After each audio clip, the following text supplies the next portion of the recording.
So this is Forza 5 running on D3D12. I'm just going to unpause the physics and then let the AI drive for me. Oops.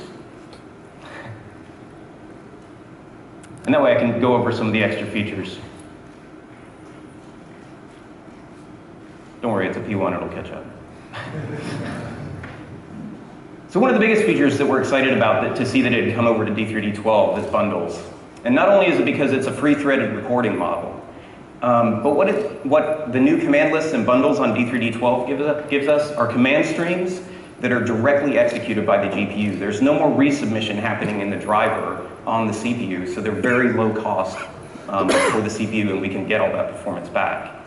But one of the best features about draw bundles, and one that we use very heavily on Xbox One, is the inheritance. And what that means is that they can have resources set on the device that they can refer to, even though those resources weren't available at recording time. Now this is a major feature for us because what it'll let us do is take any of these trees are all probably several different bundles, but they're all common models that have been recorded to bundles.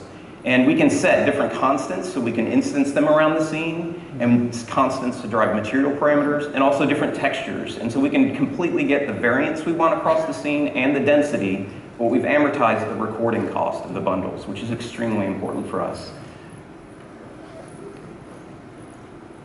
So the next big feature that for us is having the resource lifetime. Now, not only can we track the resource memory ourselves now, and that's important for size reasons, but we no longer have D3D tracking that lifetime. And so that means there's no more expensive reference counting happening at execute or draw times. It's all up to us, and that's the way that we like it.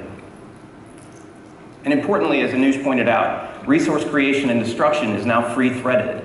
In D3D11, we were seeing major hitching and CPU overhead issues because on background threads, we're constantly streaming models as we drive around the track. And as we do that, we would create the resources that we needed for the models.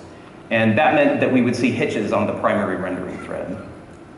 And then finally, an important feature for us that's new to D3D12, newer than what we have on Xbox One, is the resource tables. And what that lets us do is create a complex set of resources, like I said, all the constants and textures we need for a particular bundle, and we can set that entire set with a single command. And so a single command to set the full resource set and a single command to set the bundle gives us the maximum efficiency that we want. So overall, we're very excited to see console-style development coming to PC with D3D12, and we're especially excited that these features are going to come back to Xbox One.